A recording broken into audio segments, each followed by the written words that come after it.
I was going through my vintage movie poster collection the other day when it hit me. I need to make a video on my golden age gangster collection. You know those cool black and white gangster movies? You know, with the explosions, the Tommy guns, the old school gangster talk. Oh, that dirty, no-good, yellow-bellied stool. The ones Tony Soprano was always watching. Look at him. It's a great movie. Films like The Public Enemy and the original Scarface. These are the films that inspired the creation of our modern gangster classic. For over 15 years, I have scoured the globe in search of original 1930s crime and gangster posters. Today, I would like to share a little bit of my collection with you.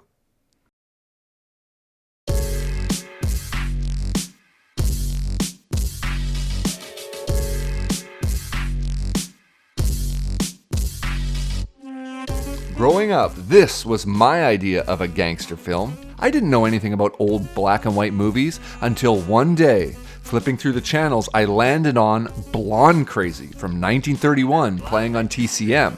James Cagney had a magnetism, a charisma unlike anything I'd ever seen before. Right, honey. Can't you see him taking a bath? Yeah? Move over.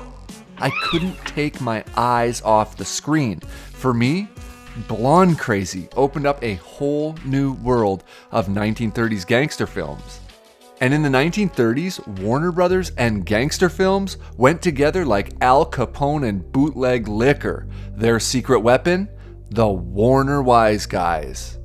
James Cagney, Edward G. Robinson, Humphrey Bogart. These guys were tough, with guys like George Raft actually having direct ties with real gangsters at the time. And did you know they even shot real machine guns on set? For an obsessive collector, it really doesn't get much better than this. The underlying films themselves are not only cool, but they define an era of American culture, and they display amazingly. But the best part, for me at least, is the challenge, because original 1930s movie posters are among the rarest collectible around. How rare are they? Let's take a look at populations of a few one-sheets. The Public Enemy, Style A one-sheet, 1 known copy. Style B, 2 known copies. Little Caesar, Style A one-sheet, 1 known copy. Style B, 2 known. Scarface, Style A, no known copies. Style B, 1 known copy. This stuff is insanely rare. Fortunately, there are many different sizes of poster to collect. Let's start with the press books, which were used by theater owners to plan out their promotion of the film. They often have cool covers with unique artwork and tend to be just as rare as the posters themselves. These promotional plans are a window into the commerce and consumer of this lost time, and most coveted are the poster pages. It's crazy to think that for these early 1930s films, half of the posters don't exist in even a single known copy. So in many cases, the press book is where you're going to find the only surviving image of a particular poster. One secondary source of poster images are old photographs showing theater fronts that you can sometimes find in public archives or in old theater trade magazines. For example, in this Public Enemy premiere photo, zoom in and you'll find images of both styles half sheet. Neither exists today. Or, if you've dreamt about seeing a Little Caesar 6 sheet, which probably has the best artwork on the whole film, here's an action shot from the Columbia Theater in Seattle. You can just imagine what it would be like standing there for just a moment. And sometimes it's just cool to see images of your own posters in action. Could this be the very same copy that was hanging in that theater some 88 years ago? Lobby cards are one of my favorite things to collect, especially these early 30s Warner Brothers cards, because the artwork is incredible, and bar none, Warner Brothers art department made the best lettering on their titles and credits. This is a serious art form. Unlike Cagney and Robinson, Bogart's career didn't take off until the late 30s, so it's rarer to find him as a bit player featured on cards from his early films. But when you do, it's very rewarding. Lobby cards came in sets of 8. You can either go after one card per film, or you can try to nail off the entire set. This mint smart money lobby set came out of an estate sale found inside a box of 1931 lobby cards in the garage of a former theater projectionist. There are new finds like this happening every year.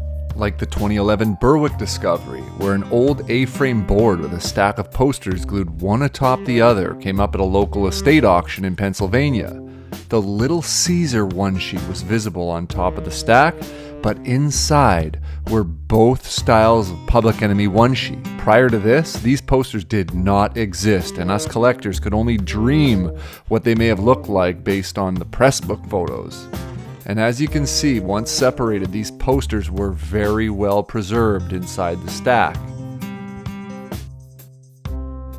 Most lobby cards have a flat finish, but in 1936, Warner Brothers added gloss to their lobby cards, which do tend to yellow a bit with age, but are very cool and high-end. And then, in 1937, Warner Brothers switched to their infamous linen texture cardstock, which they utilized from 1937 through 1942. This linen stock was used not only on lobby cards, but also on mini window cards, half sheets, and inserts.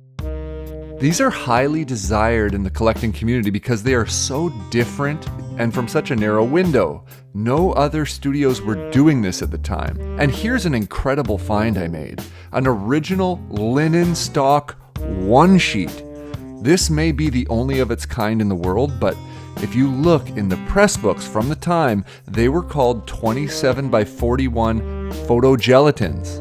Now they are incredibly delicate on this linen stock, and the only reason this one even survived is because it was mounted on board. Now on to the posters. Window cards are a great place to start collecting 1930s gangster posters because they're affordable, rare, though not nearly as rare as something like the one sheet, and have amazing artwork. Around 1933, Warner Brothers would often use the one sheet artwork on these window cards, so they're like mini one sheets. And by 1938, they started using the 6-sheet artwork. Window cards can be very rare, but they may be the most common of all the poster sizes. And that's because, due to the size and thickness, these were one of the most repurposed posters, and there have been some significant window card finds over the years. They seem to have especially been used as wall insulation, seeing as they are thick and fit in between studs. This is why it's common you'll find numerous window cards from the same theater, as they would have all been unearthed in the same find. And guys like Dwight Cleveland have been involved in discoveries of literally thousands of 1930s window cards found inside walls. Half sheets, which are the size of 2 window cards, 22 by 28, are one of the rarest poster formats, especially for 1930s Warner Brothers posters. This could be due to the cost, as they were sold as a set of 2 for 80 cents, compared to a one sheet, which was priced at 15 cents. As well, they were the only posters not displayed in the press books. This drives collectors especially mad, because while the Style A half sheet usually shared the same artwork as the title lobby card, we literally have no idea what the Style B half sheet looks like, and the majority of 1930s half sheets do not exist today. But sometimes you get lucky. Here is the only known copy of the G-Men half sheet, which was discovered in a group of about 50 posters found under the carpet in a theater in Seattle, Washington. And from the same find, this previously unknown Style B half sheet from Picture Snatcher. One of the gangster half-sheet grails is Howard Hughes' Scarface from 1932, with that great gangster image of Tony lighting his match on the police chief's badge. There are just 2 known copies of this poster, but interestingly, you'll notice that the other copy has "The Shame of a Nation" silkscreened above the title. This film was so controversial at the time of release that it was banned in a number of states, including New York. Howard Hughes battled the state censors and finally agreed to a few edits, as well as a title change from Scarface to Scarface, The Shame of a Nation. They had to recall the movie posters to add The Shame of a Nation to the title so that they could be used in these states. Technically, one could consider the non-Shame of a Nation copies to be the earlier versions. Of course, it wasn't just Warner Brothers making gangster films. MGM had Clark Gable, who played a great gangster. I consider him to be MGM's version of James Cagney. In the 1931 pre-code film A Free Soul, made in his first year at MGM, Gable played a gangster playboy who steals the heart of a society woman, Norma Shearer, in one of the great pre-code films. Come on. Put him around me. Now let me lay it on the line for you. She tossed all her writs overboard months ago. She came to my place and she stayed there, you get that? She's mine, she belongs to me. He also played a gangster in Manhattan Melodrama from 1934, a film which had so much appeal that it famously lured real-life Public Enemy #1, John Dillinger, out of hiding to see it at the Biograph Theater in Chicago, where he famously got shot down by police leaving the theater. Many of these Hollywood gangster characters were based on the notorious real-life gangsters of the time, many of which openly enjoyed these films. MGM also made The Big House in 1930, which was one of the first prison movies. Shown here is one of MGM's special Art Deco rotogravure one-sheets. Paramount had George Raft in the early 30s, before he moved to Warner Brothers in 1939. My favorite Paramount Raft film is Night After Night. Shown here is the only known copy of the one-sheet, which also happens to be Mae West's film debut. Haven't you ever met a man that can make you happy? Sure. Lots of times. And let's not forget the gangster Malls. Jean Harlow had a real hard edge about her. Well, you're not gonna step on my face to get where you wanna go, you big windbag. Betty Davis played in a number of gangster films in the 1930s. One of her great gangster posters is this insert for 20,000 Years in Sing Sing. Take note of the handwritten number in the bottom border. This poster came from a significant find of insert posters from the 1920s and 30s by Hollywood attorney Stanley Caden, who numbered each insert from the find. Maybe you'll find you have one of these Caden inserts in your collection. And how amazing do these two Betty Davis inserts pair together? Definitely two of the favorites in the collection, with such an incredible design you can only find on the insert poster. And note, Kid Galahad is on the 1937 Warner linen stock, and Satan Met a Lady on the 1936 gloss stock. It's no surprise that another Warner Brothers player, Barbara Stanwyck, had her share of gangster roles.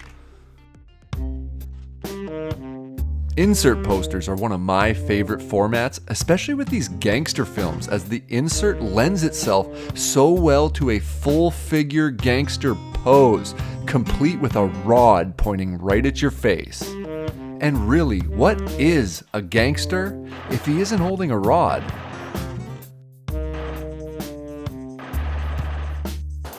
I mean, how could you not love these old gangster films? Inserts really are a rare format, likely because they were only used in select theaters. Most smaller and rural theaters would stick to lobby sets and one-sheets. Pre-1936 inserts are especially rare. For example, of Cagney's 23 pre-1936 films, only 8 have surviving inserts, and I've only been able to track down 2 of them. And after 10 years of making gangster pictures, Warner Brothers started making parodies of the genre. Brother Orchid is one of the best gangster parodies out there, starring Edward G. Robinson and Humphrey Bogart. Of course, they were sometimes B movies too. Girls on Probation was such a B movie that Warner Brothers accidentally put the wrong credits on the poster and didn't bother fixing it. These were actually the credits for another film, The Beloved Brat, which was released earlier that same year. And highlighting just a few key titles for Humphrey Bogart, the 1936 film The Petrified Forest, where he played outlaw on the run Duke Mantee, was really the film that launched his career. There are approximately 5 known copies of the one-sheet, which is considered one of the most important Bogart posters.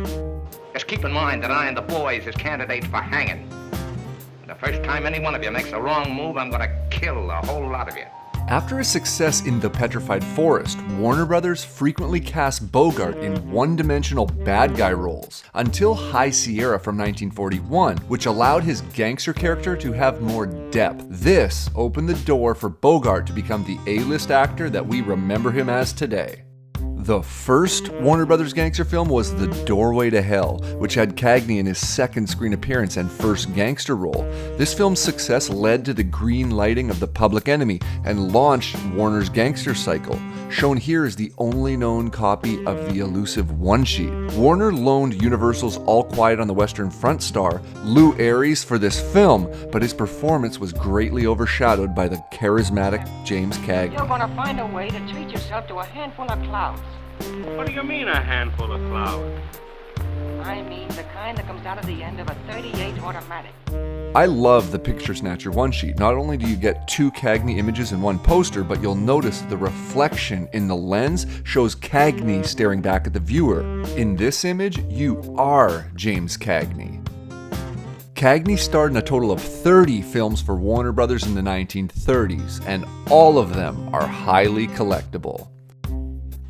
In my mind, the Little Giant one-sheet is probably the single greatest gangster image on any poster, and there are just 5 known copies.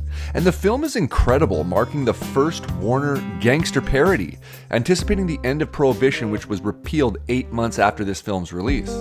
Robinson was in 16 Warner Brothers films in the 1930s. My favorite is 2 Seconds, which opens with an execution scene, with the man reliving his entire life in the 2 seconds of brain activity before he's legally pronounced dead. His body will be paralyzed, but his brain will continue to function for maybe 2 seconds.